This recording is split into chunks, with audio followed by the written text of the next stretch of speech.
I had to first realize what I was doing that was giving you a negative about me, that I didn't love Perception, yeah. you or had no care about you. That for me was hard. I'm like, oh, how could that even happen? But I had to look at myself. Well, how have I been responding? How have I been available? How have I nurtured this relationship? Especially we're family, and to me, a family is should be a close relationship. I know it's not for everybody, and I'm still working on some of those areas of my family that have kind of slipped away. But I desire to have that closeness again. So that was the first thing, and that was me, because I get to control how I respond to my family members, the people that God has put around my life, my friends, my neighbors, whatever. So that's just about me. I can't expect everyone else to change so that Right. I can like them or interact with them or whatever. So that was the first thing, was figuring out how I was putting off a vibe that was not approachable. And that was hard for me to realize.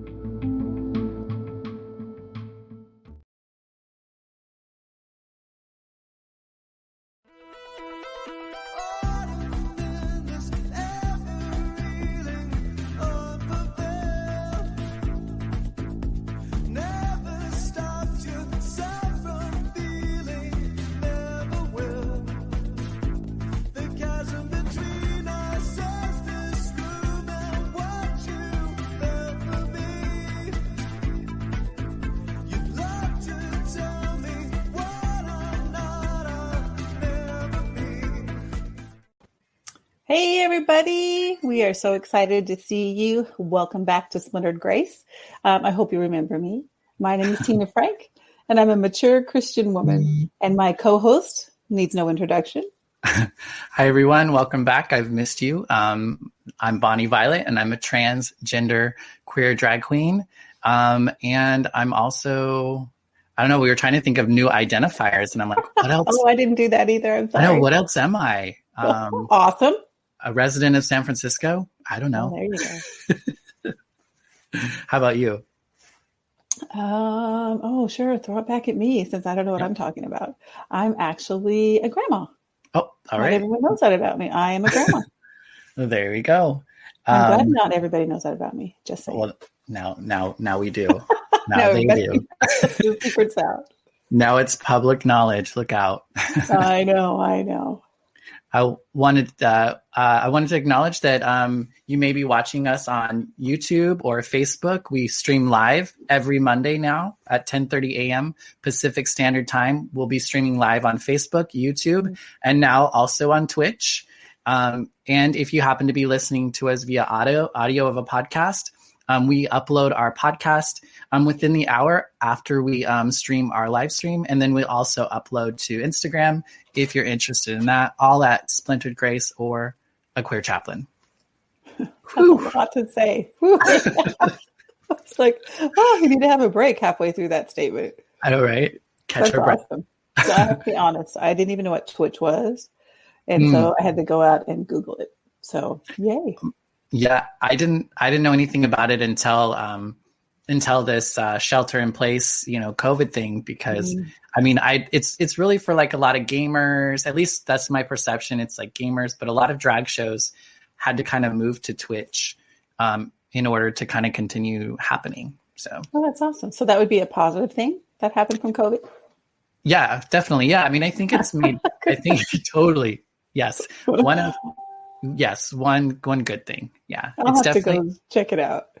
I think it's made drag definitely a lot more accessible to where more people can see it who maybe couldn't see it because they're like in rural areas or, gotcha. They don't have a place to go check it out. That is cool. Yeah.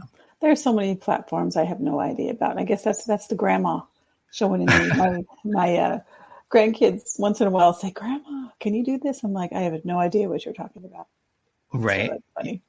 Yeah. And I mean, I feel that way too. Sometimes I feel like I'm a little bit in the know, but there's still like, she don't have a TikTok.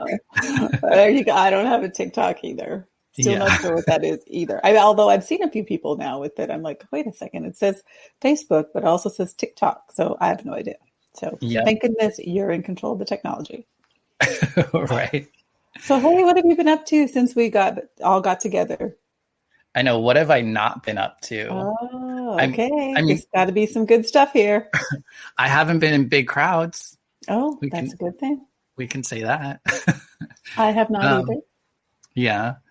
Yeah, there's definitely a lot has taken place since we met last. Yeah. Gosh, when was that? Last December? November? Yeah, I think our last episode was like the first week of December. Oh, yeah, I think you're right. I think that was right. Yeah. So Christmas happened and the New Year. My Christmas sucked, but my New Year was better. Aww. How about you? I don't want to say sucked. Christmas was different. It wasn't bad. It was just different. Some of the, you get family and friends together, and I'm blessed. I get live close to all my girls, but some of our extra friends didn't get to participate just because we all wanted to be safe and we didn't want to overcrowd any spaces, and we wanted to be responsible. And we're not big on New Year's as a family. The girls all do their stuff on New Year's with their friends or whatever they do. So I'm not sure what they did, but my honey and I stayed in, and we had a wonderful New Year's. We watched the ball drop Pacific Standard Time and went to bed early. It was wonderful. Nice. Nice. Yeah. For Christmas, I just say that it sucked because I sat at home and felt sad for myself all day, which wasn't cute, but that's what I did. By the end of the night, I kind of, I spoke at a recovery meeting and that felt better. And then I opened up, but then when it came to New Year's, then I was like, girl, don't do a repeat. Doing that. Yeah. Yeah. Cause it was a choice. I could have made some effort to at least connect with a couple of people or done something, but sometimes I feel like you just have to go through some of that, some of those feelings and that experience in order to kind of move on. Huh? Why do you feel like you have to do that? I don't know if you have to. You could be right, but I'm thinking, why would you think you have to? I don't want to do that. Yeah. I hope I don't have to.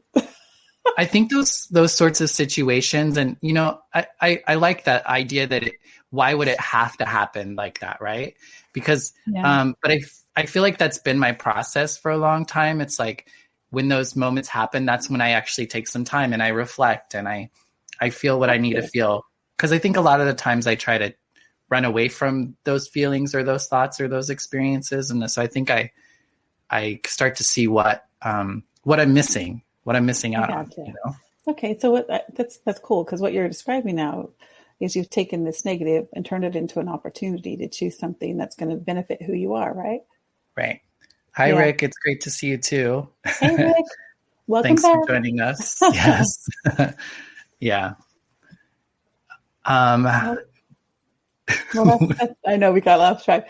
So, I'm glad you were able to not do that again on New Year's. It's, life's too short to, I don't know. I mean, you have times where you're just going to be alone. I have times where I'm just by myself, and they're not always fun times, but I think you can hit it. We need to choose to be positive in those moments. Or one thing I found is I don't get enough quiet in my life sometimes. And sometimes in those moments, you can have enough quiet that you can actually work through some stuff. So I think that's good wisdom. That's awesome. Yeah. I was such a baby though. I just pouted. I was like, nah. I feel lonely and I could call somebody and I could do these things, but I'm not. I'm just going to be a brat. But you should have called me, because Christmas Day, we didn't do much because we do all of our on Christmas Eve. So Christmas Day, I'm like, well, the Harkins is closed. So, because we usually go to the movies. So we just did our own thing here and watched a movie together on the sofa like we do, every other night. Right. But it was fine. Yeah, it was a choice. It was a choice I made for sure. Well, just next time, just know you have my phone number. Yeah, I did something cute this weekend that you're not aware of, and I wasn't trying to keep. Am I going to be embarrassed or what? No, not at all. I think you're going to think it's sweet or great. But I got an opportunity to participate in a name blessing where I was able to get the name Bonnie Violet blessed through a spiritual ceremony with a church in Chicago, and it kind of came through last minute for me, and so I didn't do a good job of inviting people. I think I saw you mention it on Facebook, but I wasn't sure what you were talking about. Yeah, so I mean that's not really a great invitation. Make a Facebook post and then you know what I mean. So There were a couple of folks I was able to, connect with, and they showed up, but it was a cool opportunity just to like publicly like declare like my name, and then also to have like the church and God present, and like blessing that, this like, new labeling of my life, there's a lot of people in the Bible who have, they change their names, once something kind of, changes within them, like Paul and Saul and, all that sort of stuff. And so for me, I feel like it was, and there were other folks there that were doing name changes because they got married, or maybe they got reacquainted with, biological parents, or, trans folks, gender nonconforming folks. There were a lot of, I guess, reasons why people, might change their name. Yeah. Yeah. So did you have an encounter that where God changed your name? I'm curious. Sorry, my nose is running a little bit. Yeah, no, a big part of my trans identity, I think, has really come to my connection with God. I think until I got sober and until I started like having a relationship with God again, and knowing that God loves me and is a part of my creation and endorses all of this and how I show up in the world. And so I feel like, totally feel like this is a way of me finally liberating myself. And my relationship with God has been a huge process, a huge part of that for me. If I didn't have a relationship with God, higher power, like however way, it sometimes changes what I call it. But like the fact that I'm seeking it continues to help me liberate myself, because a lot of my challenge with life is of my own doing to some degree, or my inability to move on or move past or work through some things. Well, I just want to let you know that every day I pray that as you seek after God, that you'll find him. So that's encouraging. I already have. I feel like, God's always there and always been there. It's just whether or not I have the ability, the intention to see and connect with it. You're right. Because God is bigger, and he wants to be bigger and bigger and bigger in our lives. And the only way we can do that is to seek him, and then be willing that as we seek him, if he requires a change, be willing to walk through that process. Because sometimes we aren't willing. And so we settle outside of some of those things that God would be more than happy to make available to us. So that's exciting. That's a good way to start 2021. I know, right? After God for all that he has for you. Yay. Yeah, it's been great. It's been really great. Amazing. Well, now I'm thinking, what am I doing? Like, okay. What are you doing? Oh my goodness. I'm so blessed. Business closed last year for me with COVID, and don't feel bad for me because it was a promotion in my mind. I felt like God was just moving me in a new direction so that I can take on some new things. One of those things is being able to be here with you every week, which I have loved. And I'm excited that we get to continue on. But yeah, I've been loving on people in a way that I had never thought I could before. I've been giving people a ride somewhere, delivering some groceries once in a while. My husband and I have been working on some projects together. So it's been really, really awesome. So my prayer going into 2021 is that I would also, like you, be able to seek God and understand more of who he is and allow him to change me and make me a more kind and loving person, which is what I want to be. So yeah, I don't know what that looks like. I can't even say. Right. I'll just share a little more personal, maybe. I listen to a lot of Christian music, and I was at church yesterday, and there's a song that I know and I love, and it just clicked. You know how when you just you know it, and then something just clicks and it changes in the moment. Yep. Well, I'm not going to try to sing because y'all would be turned off your we don't want that. You don't want that. Just take my word for it. But it said God's presence is an open door And I'm like, oh my goodness, you know, God's presence. So God's presence is all around us. And as a Christian, I believe God's presence lives inside me. So there's always an open door. And I'd never thought about that. But then the next stanza is, and Lord, I want you more than ever before. So that's my prayer, that as I am allowed to walk through an open door, that I would desire God more and more. And so I don't know what that looks like. And I believe that this right here may be a part of it, but I'm just very excited about that. So it sounds like we're kind of on the same track here. Yeah, I mean, I think so. I think we're at similar parts of similar and different, right? Like, I mean, I think ultimately we're both looking to like grow and expand our understanding of ourselves and people different from ourselves. So I think that we're like kind of in a similar journey in that aspect. But I do think that like we each hold our own experience, and like I feel like you're further along in a lot of ways than I am in some things, and you know, and that's true for me too. Yeah, absolutely. So absolutely. Well, isn't that part of the fun though? The journey together. You know, our differences fill us in different ways. You know, if we were exactly the same, and we'd have a harder time, I think, working together on things. And I just love the fact that we learn so much from one another, because we both decided to be open to being taught new things that we hadn't considered. And so for me personally, that's been really, I think it has helped me to get to a new position in life and a new opportunity so that I can understand God's presence. So, so I think that's all amazing. And one of the things, I mean, there's been a lot of things happening. Like, you know, we have a new president. There was, you know, like insurrection. There has been a lot of things happening that have been, very, a lot of things really happening. And I noticed, not just in our houses, you mean all over the place. right. Yeah. And I noticed that,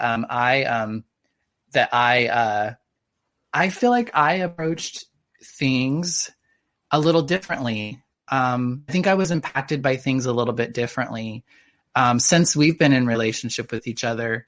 And since we started doing the podcast, as far as like, I think I am more willing to kind of get the sense of what's on the other side of this, or like what's the why behind this, rather than kind of like passing a judgment. Obviously, you know, like there are things that aren't great to happen or should happen or whatever, but really kind of like looking at, I guess just, you know, widening the lens of looking at things. Yeah.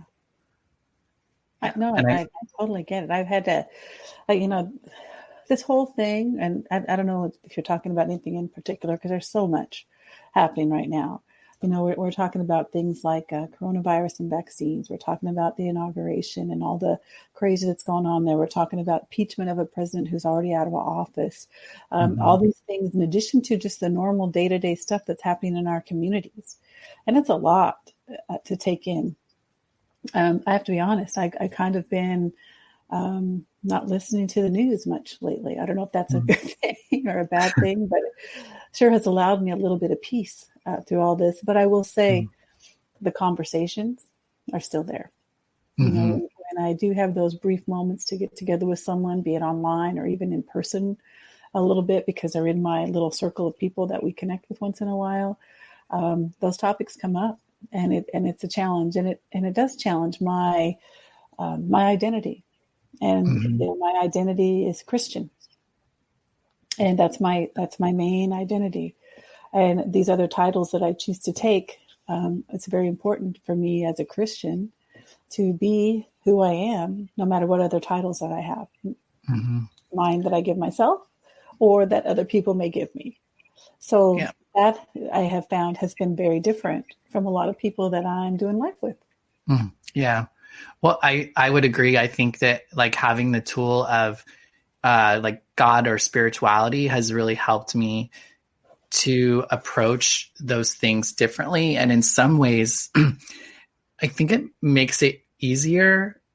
I don't want to say, it just kind of makes it easier to come to a response and maybe even an opinion or a decision, because it's like, I'm listening to everything, but that's not telling me what I need to do. Like I'm I'm looking within myself and I'm connecting with God and my spirituality. And then that is informing me on how would my best self respond to somebody who is acting this way or believes this way that I think might be different than what I would like to see. But like, how would I don't know. I just like really challenging myself of like, what would God have me do in this situation? Oh, that's a good reference point. What would God have us do in this situation? And I think that it's important. I unfortunately, I don't always ask myself that question first, and I tend to get myself in hot water. No, totally. But, I recently had a conversation about the vaccinations. The vaccinations are kind of a becoming, a hot topic. I've had all different kinds across the board conversations with people. Some people are all in, they're going and they can't wait to get there and they want to do it and they're frustrated they can't get their second round and all that stuff.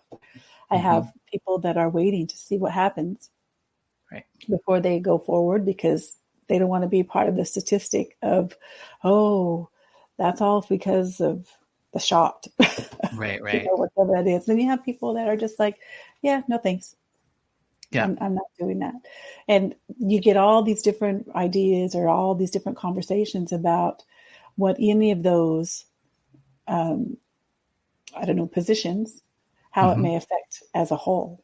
And so I think there's going to be a lot of things that are going to be happening in the culture around us or in our culture around us that are going to be affected by all these decisions.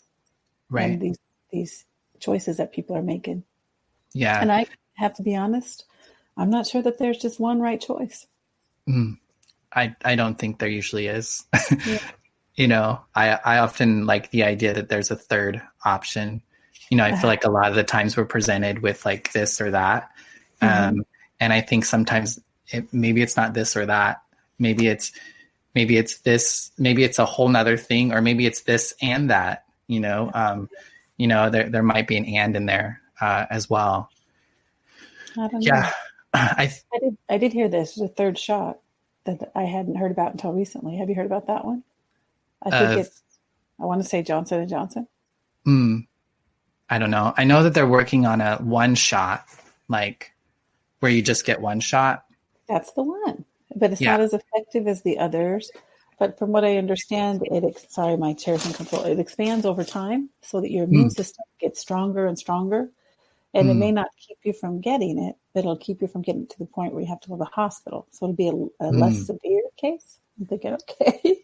So we've got the whole spectrum here. So it's just been interesting, that whole process. Yeah. I never know what to say to people when they're talking about it. Right. I'm far down that list, so I don't need to worry yet to make a decision. So I'm happy that I get to kind of be an observer for a little bit.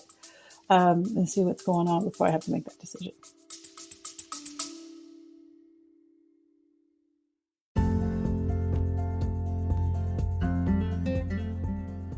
Hey y'all, it's me again, Bonnie Violet. I just wanted to take a second and thank my Patreon members. Patreon members are folks who contribute on a monthly basis anywhere from $3 to $150 a month to support the work of a queer chaplain. Big shout out to Victoria Thompson, Jason Brandt, Brandon Stanton, Kim Silva, Brandy McCarg, Randy Sandknott, Bob Kaiser, Joey Heckmeister, Violet Rhiannon, Gabriel, Jonathan, Petrick, and Todd Atkins Whitley. Thank you so much for your continued contributions. And if you're interested in joining the Patreon, just check the link in the description. Go to patreon.com/Bonnie Violet. Thanks so much. Bye-bye.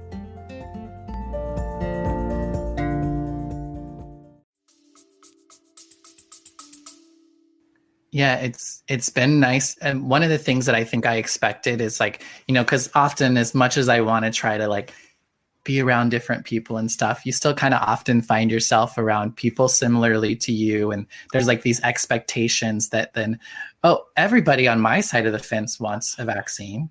And that's just not the case. Like I've had a variety of conversations with folks who I would have maybe assumed would be all about getting the vaccination. A person living with HIV who is gay, living in San Francisco, who's like, no, I don't feel comfortable with that yet. I don't know that there's enough information, or, yeah. And I had a conversation with a family member who had opted not to get it done. And I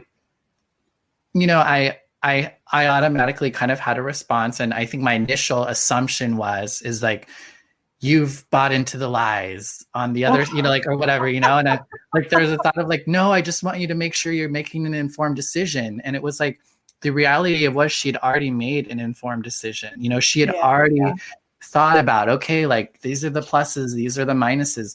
This is my likelihood of risk. This is all my risk prior to now, it's like, so, I maybe still didn't necessarily like say yay, because the reality is I'm scared of that person because that person's valuable to me. I don't want them to die and I don't want them to get sick. So, and for some reason I might think the vaccine might help that, and I don't know that, but I think that's what my initial thought was, like, no, I don't want you to go.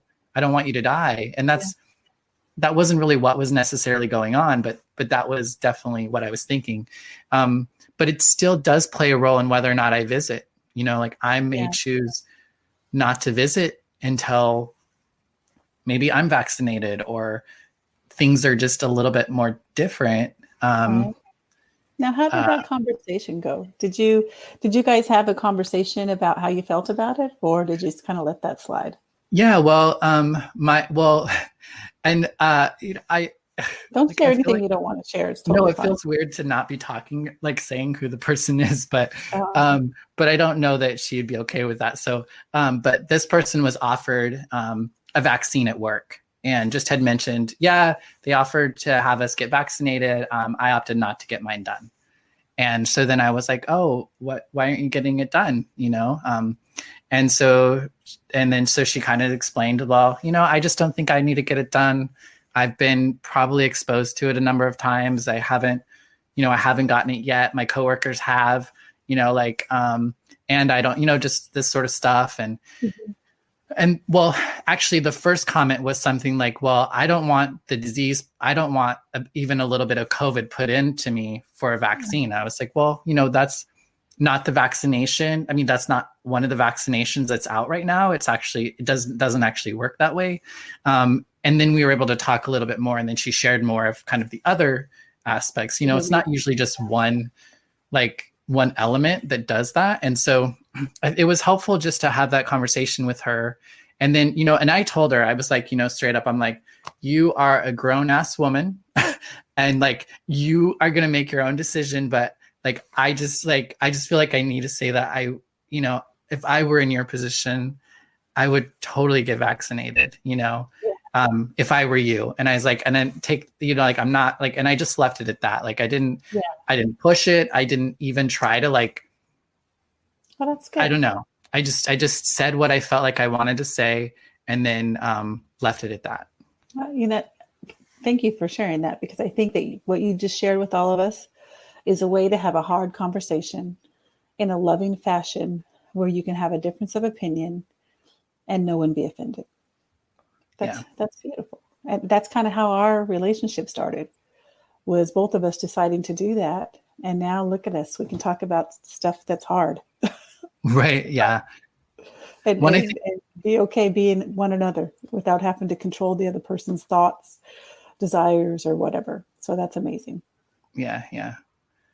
So I'm kind of in the same boot where I'm not in a position to decide whether I get, I haven't been offered or have access to a vaccine right now. So like, it's not necessarily a decision that I personally need to make. Gotcha. You know what I mean? So yeah, I don't know where I would be at with that. Cause one of the other things that I was thinking about too, it's like, I was thinking about, when did my openness to vaccines and that sort of like healthcare, because I didn't grow up going to the doctor. Like you went to the doctor when you were like, blood was coming out of somewhere or like cut off. Yeah. Exactly. So like we didn't just go to the doctor and we didn't get vaccinate. Like we just didn't do we didn't not do those things, I think. But we just didn't, it just wasn't just part of didn't. like our Yeah. growing up. Do you remember, I don't know if you guys did this, if your mom did this, but our mom did this. When we'd get sick, we'd get like potatoes in our socks or onions in our whatever, or some sort of broth to drink, or liquid Jello Oh, wow. to eat. So those were the things. We didn't go to the doctor. We had all Yeah. these home remedies, and it's kind of silly. Some of those things are actually, I think, pretty good, because I used some of those as an adult. But I was like, wow, when I went out on my own, I didn't even know how to go about doing that. Yeah. So it Well, I was, feel like weird. So I get it.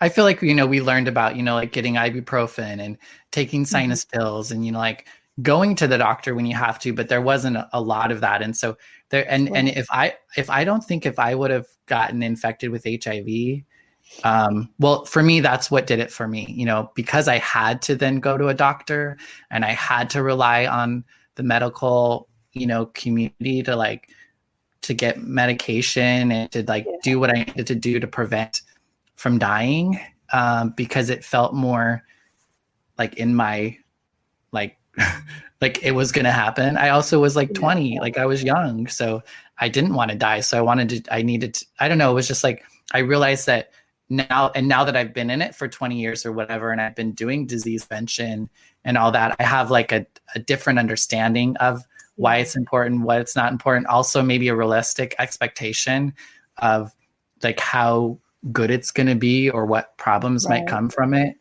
That sort of thing. Isn't that amazing? Knowledge is really can be power. What you didn't know, you didn't know. But now that you know, it's okay, this is something that I need to prioritize for myself and for the people that I care about. Yeah. Well, so that's awesome. I think the other element that sometimes is it's very me focused, because that's what I have power over, but how much of my decisions are how they impact the people around me. And I feel that's sometimes the nuanced or the claim that people want to use against the other. Oh, well, you're only caring about yourself, or, you're, I don't know, you know what I mean? Rather than you're you're only thinking about yourself. You're not thinking about the community or that sort of thing. I don't know if we want to go too deep into this. Well, I'm just saying the best thing that we can do in any situation is focus on ourselves. If we take care of ourselves and do ourselves, then you're right. I agree. Ourselves are the only thing that we really can change. Right. And so I totally agree with you. So I'm not going to say those other thoughts just because I don't think they're valuable. Not because I don't think we should have the but they're just not valuable right now. So, right. But I think you're right. The only control we have is over ourselves. So it doesn't do me any good to try to tell someone else or make someone else do anything, because that's it. I have learned, though, that if I can control who I am and be willing to change and adjust, that those adjustments usually require a change or an adjustment from the people around me. And so that's when I can really have an opportunity to affect someone else's life. And I think that's important. And I think as we do that, our target should always be kindness and love and hope and all those things that our world right now is so thirsty for.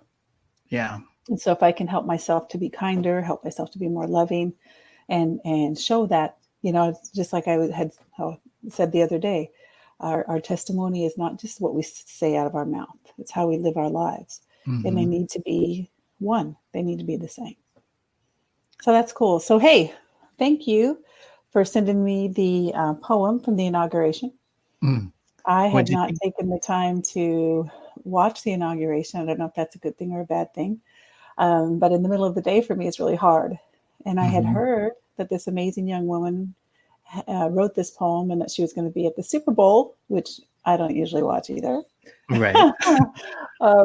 So because I was able to listen to that, I might actually log into the Super Bowl, at least for halftime, and hear her new poem. So that was beautiful. just for the poem. Yeah, it's the first time that a poem will be read at the Super Bowl, and then a lot of jokes in the gay world is that the Super Bowl is actually like, it's the halftime show, so it's like a Lady Gaga concert, or it's a Arrow, like whatever it is. It's really more about the halftime show than the game. That's true. That's all I ever watched for when I go to Super Bowl parties: the commercials and the halftime show. During the game, I'm out doing whatever. Yeah, no, that's true. I mean, it was always about the commercials. What new commercial is going to come out, and who's performing. Did you hear that a lot of those companies that didn't buy commercials this year are helping with the spread of the vaccines, so that those vaccines can be given out? I heard that Budweiser and Coca-Cola and some of those companies have decided to pool their sources and make sure that these areas can be opened up so people can get their vaccines. You froze up. You froze up there for a second. I couldn't hear you. I said I had heard on the news one of the times I was listening that I think it was Budweiser and Coca-Cola had pulled their resources instead of buying advertisement. That they were going to make sure to put those pools together so they could support the vaccination, open up more places where people can get vaccinated. I think that's a great use of those dollars, rather than me watching some crazy thing on the Super Bowl. So that was good news. I thought that was great news.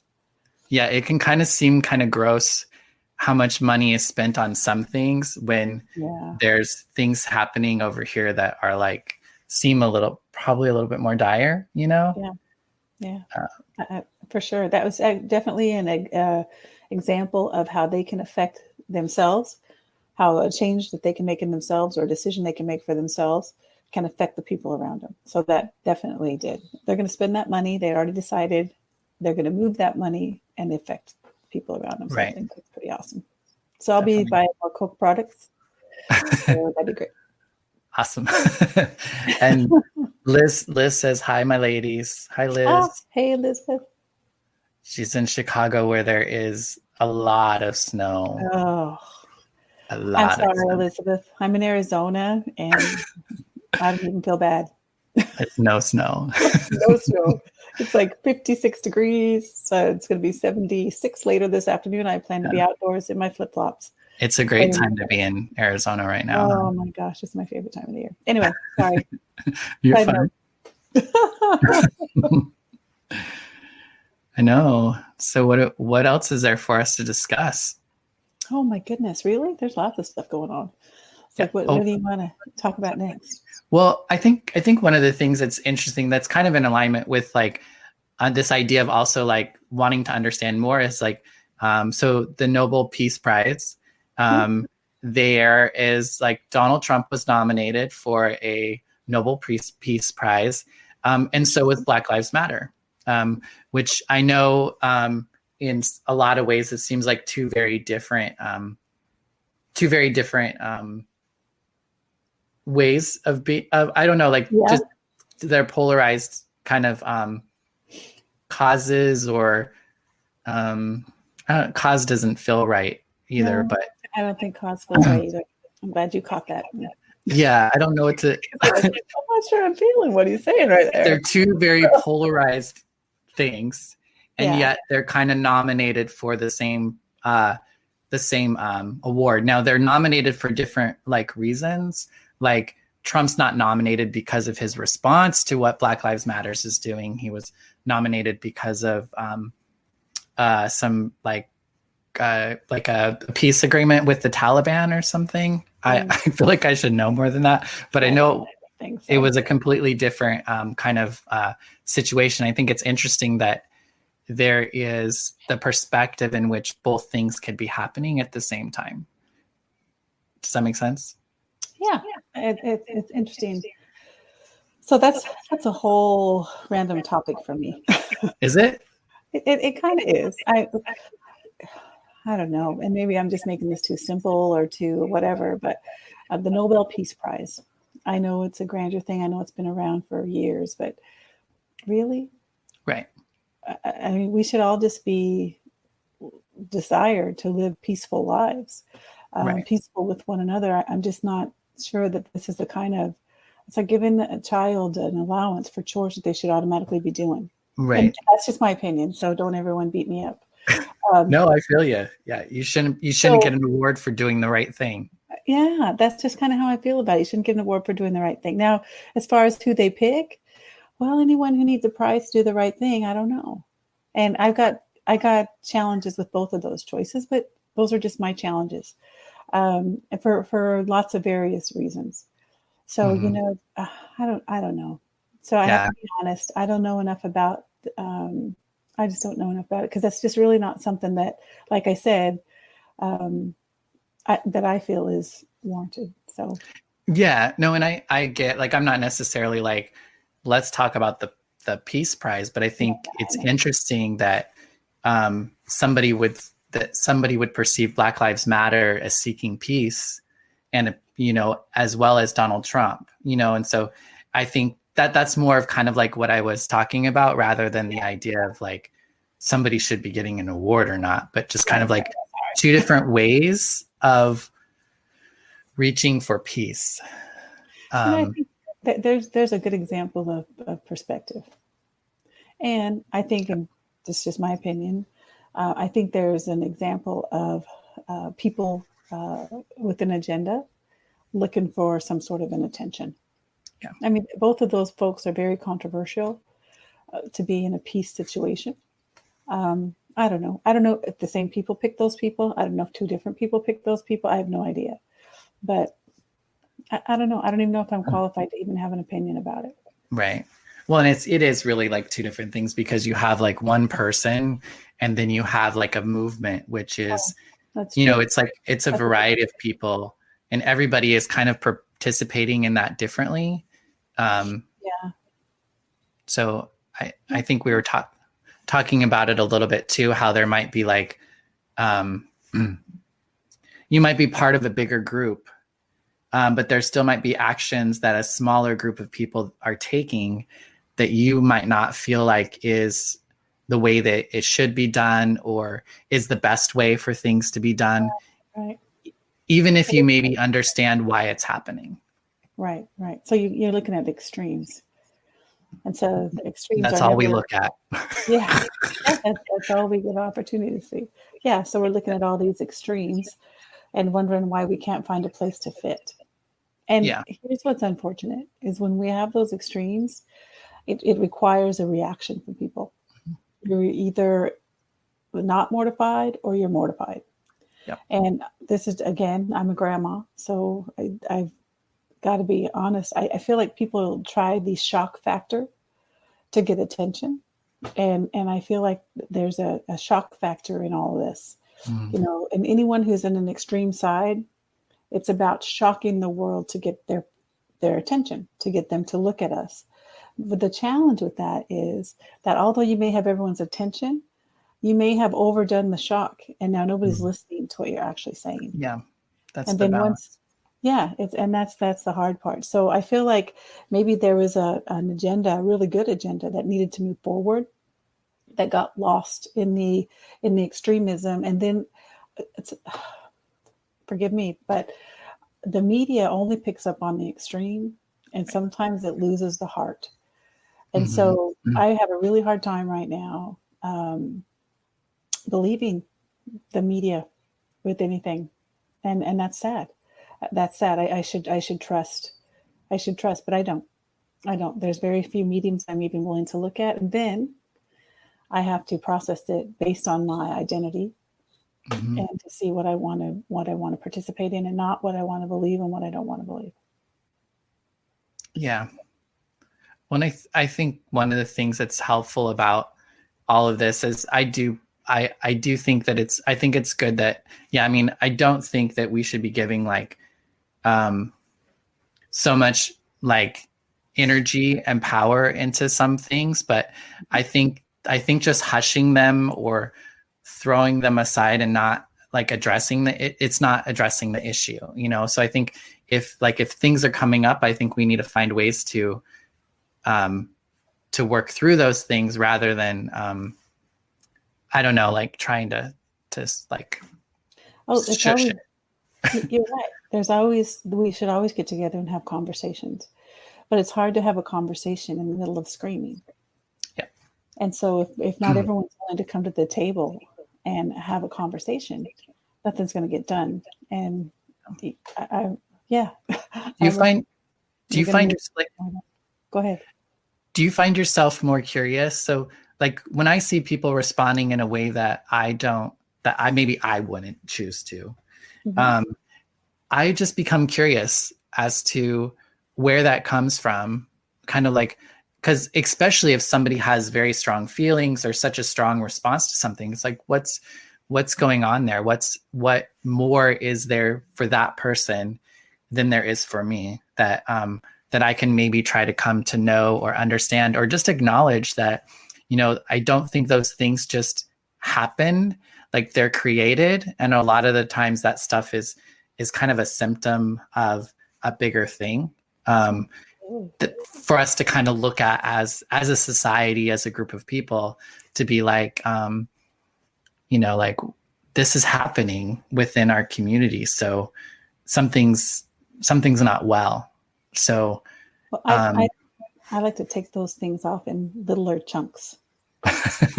No, I mean, think about it. I definitely have a voice, and I definitely use my voice, but I'm not the person shouting at the rooftops all these anguish. I'm the person who is wanting to have a conversation, who does my homework, who will cast a vote or a non-vote. And I am the willing to ask the hard questions. But here's my thing. I don't have access to the Donald Trumps and the Joe Bidens of the world. Okay. I have access to my local leaders. I have access to my county, my state, my community.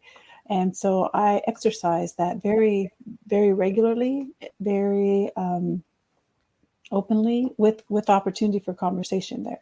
Right.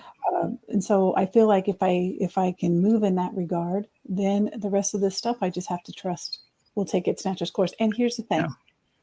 If people agree with me, great. If they don't, that's fine too.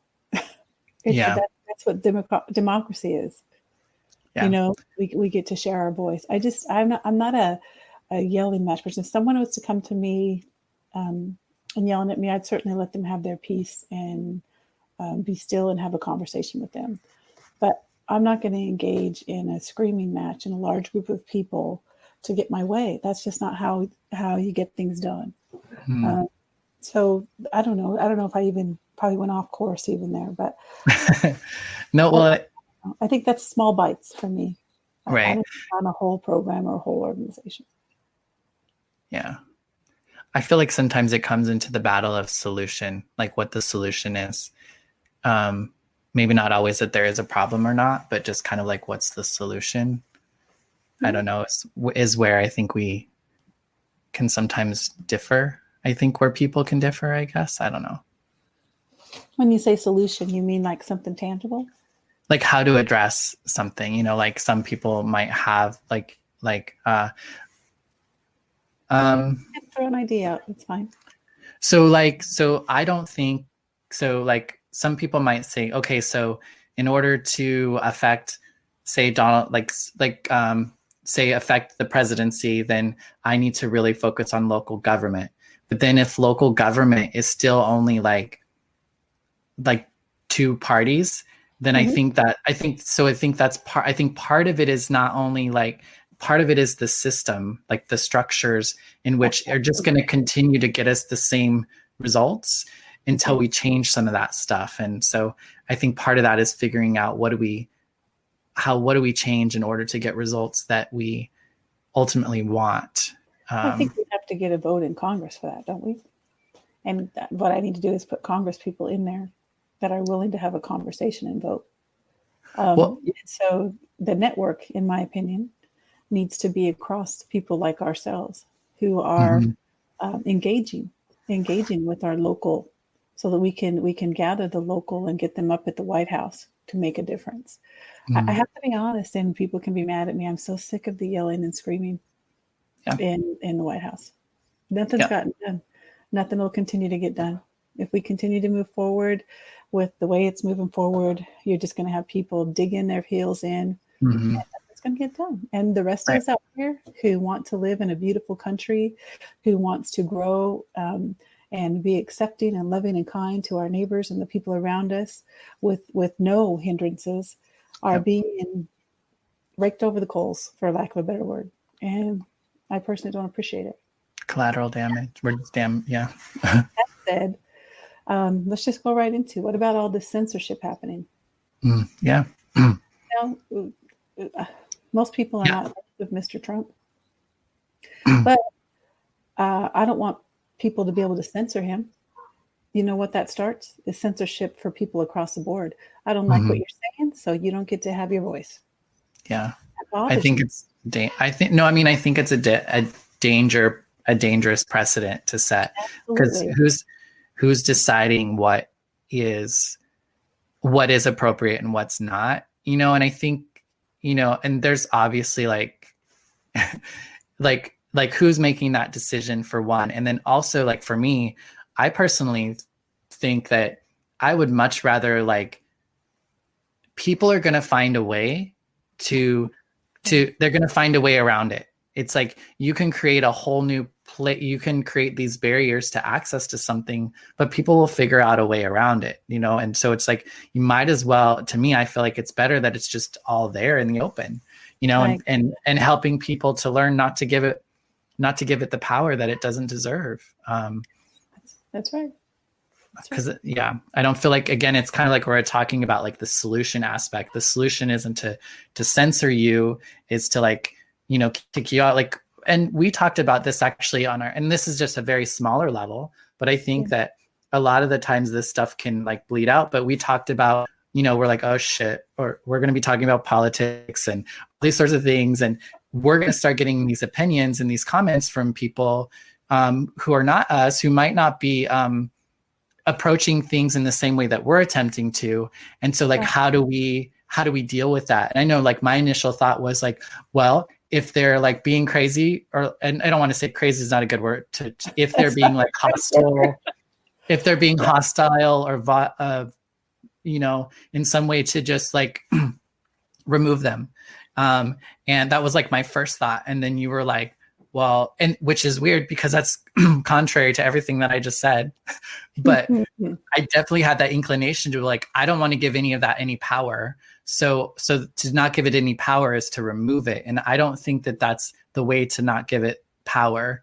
I think it's like you actually suggested that, no, I think we thank them for their comment, or we move forward in a way of, like, appreciation, rather than trying to snub them out for whatever reason. We need to hear everybody. I agree. I want to be heard.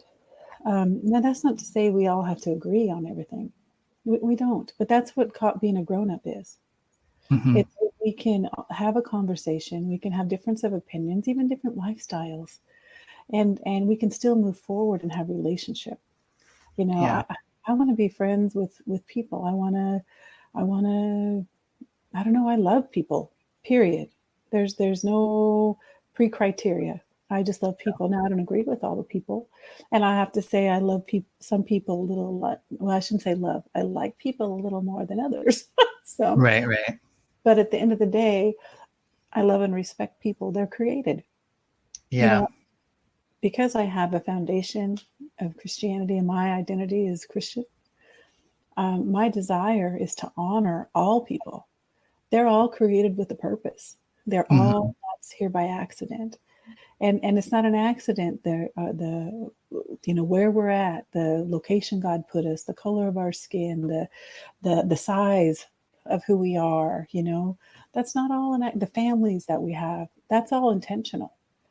And if we can't be adults and learn to bloom in that intentional space that we're put in by God, then I feel like we're missing a whole lot. A whole lot. The Bible talks about far more than we could think or imagine. Where does that come from? If we can only be caught in this little tiny space and can't get past the little things. And I know you think, no, these are big things. They are big little things. Right. Then if we can't get past that, then what are we missing? What does that far more than we can think or imagine, because those little thoughts and those little spaces come from the things that we can imagine. Yeah. So we need to think past those things, and we need to allow God to work out all those details. I just being honest here, and I hope you don't mind, but one of the things I was struggling with is I don't want people to have a negative thought about me. And I thought, and then the next thought was like, well, what is that with your concern? And I'm like, what? Why are you concerned about that? That's none of your business. I created you. I created you for a purpose. I knew where you were going to be. I've created this opportunity. So why are you worried about your reputation? And I'm like, you're right. Either I walk it out or I don't. That's the only choice I have. So I stay within the space I can imagine with my reputation the way I think it should be, or I have an adult conversation, allow myself to grow and to be teachable by the people that have been placed around me, and do far more than I can think or imagine. Yeah. So anyway, my 2 cents. And all this stuff grieves my spirit. So I pray a lot. I exercise my voice at a level that I think it's able to have an effect, and love as many people as I can. Yeah.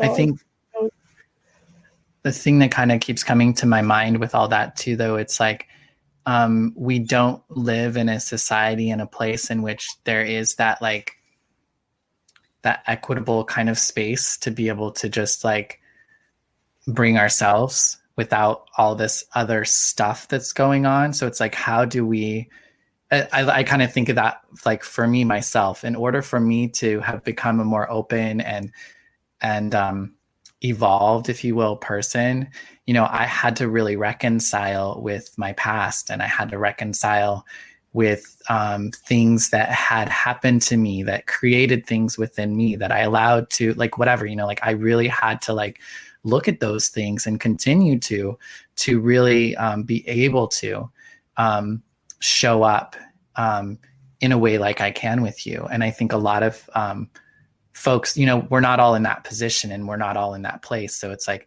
how do we move that? And I think as a country, as a people, we've done a lot of harm.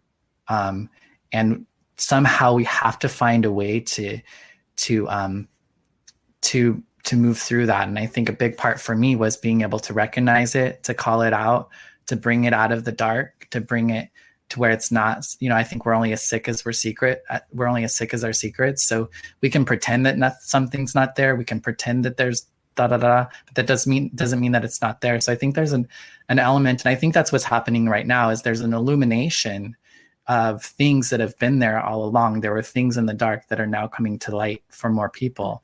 And I think that's just part of the process of us growing. And the truth is difficult, and the truth is hard to see and hard to hold, but it's what we need in order to free not only ourselves, but everyone. Because I think that's what we all want. And we all want everyone to be able to have a good life. And, you know, I think we all agree with that. Yeah. Yeah. You know, the Bible says the truth will set you free.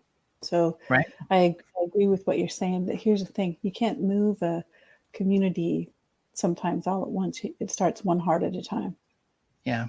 We all have to be willing to do the tough things, to make the small and large sacrifices, to run the risk with their reputation, whatever that might look like, so that we can be moved as a whole. And if we can each be willing to move, it's like I said before, when a change happens in me, it requires a change in the people around me.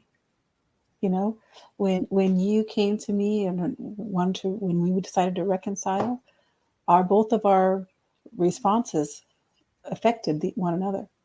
Right. And it continued to affect, and it continued and to grow because we nurtured it. It's the same kind of thing. And you're right. We need to have it happen as a nation. But I think it needs to stop. The fighting needs to stop. The fighting needs to stop. We need to step back and say, okay, what does this really need to look like so we can move forward? What does loving our neighbor really look like for us? Yeah. You know, there needs to start with each one of us. Yeah. I mean, I think there needs to be like a really honest assessment and inventory of like the state of where things are at. And you have to have as many diverse people a part of that process as well, because otherwise you're gonna like miss some things. So I think even for us, what's that? Who is qualified to do that? I don't think there's any like one person, but I do think at some point it has to, like, I guess at some point, like we focus on ourselves, but I think how do we know when to stop going? Like, I feel like sometimes people don't go deep enough in really seeing a deeper truth that would then have a more like larger ripple effect, or not even larger, just deeper, whatever. I think sometimes people just stop like with a comfortable truth rather than really like digging deeper. And I think oftentimes I can't see the truth on my own. It's revealed to me, and oftentimes it's revealed to me with other people, like in situations with people. And so, yeah. And that's why it's important to be open for change and not being looking for an opportunity to be offended, because that's how it works. That's exactly how the Bible says it works, and that's how it works. I'm testament to that. That's how it works. So the fact that you and I have been able to come together, and if I get too spiritual for some of you guys, I'm sorry. This is a spiritual podcast. It's totally okay. I feel like we were held hostage for 20 years. We had 20 years of opportunity to learn from one another, to grow from one another, to experience the creativity and the joy and the life of one another for 20 years. And we allowed that to happen for all those reasons we've already talked about. Right. So when we made that decision, we both had to become vulnerable. And when you're vulnerable, you could get hurt.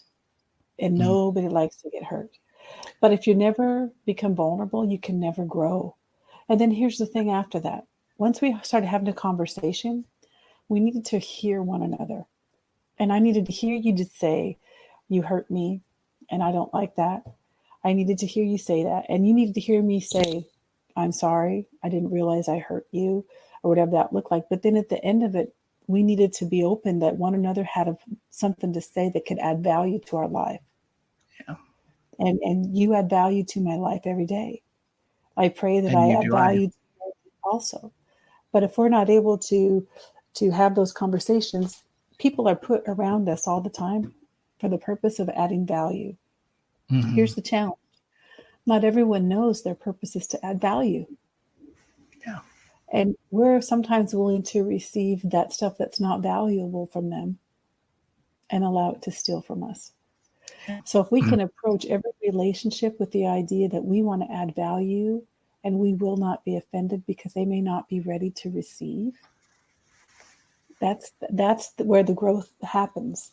That's where the growth. I can't tell you how many people God has put in my life that I didn't like at first. Right. But now I'm grateful to God for those people and for those experiences, because without them, I would not be able to experience the life I have today. I would not have any wisdom to share to anybody. Yeah. No, I feel you. I feel you. We are at over an hour now, so we should probably. I know. I'm like, now I'm going to have to edit, but I don't want to edit. But yeah, so just a little bit, just shave a couple minutes off. It's okay. Just on the Instagram. It'll just be on the Instagram that it'll be cut short. Everywhere else, it'll show up full and unedited. So yeah, thanks so much. I'm excited for us to continue this next season. Who knows what's going to happen and what we're going to talk about next. But I'm excited to continue the conversations. And I want to encourage folks that are listening or watching to just let you know that we get together every Monday now. We stream live at 10:30 a.m. Pacific Standard Time on Facebook, YouTube, and Twitch. Or you can listen to us on our podcast, or check out some stuff on Instagram, the not long after our live stream. There we go. Also do us a favor and do us a favor, or we want to encourage folks to share this. I know you're laughing at me. You're laughing at me for folks who can't hear. What's that? laughing with you because you're laughing. Oh, I guess I'm laughing too, huh? So please do like share if you like what you hear. Share it with other folks on your social media or direct messages. And then also, as always, we love hearing from you all and would love to talk about what you would like to have us talk about. And we'd love to hear what you think about some of this stuff. So have a great week. And then Tina, do you want to take us out? Because I just said a lot. I just want to say blessings to everybody. And I want all of you to know that we care about what's happening to you. God bless. See you next week. Yes, we'll see you next week and play that outro. Splintered Grace Podcast is brought to you by A Queer Chaplain. Follow us on all of our social medias, Instagram, YouTube, and Facebook at A Queer Chaplain. Listen to us wherever you listen to podcasts. Subscribe, comment, like, and share. Feel free to tip us at Venmo, Bonnie Violet, and support monthly on Patreon. The song is original by Stephen Sandnoff, The Chasm Between Us. Rest in peace, Stephen.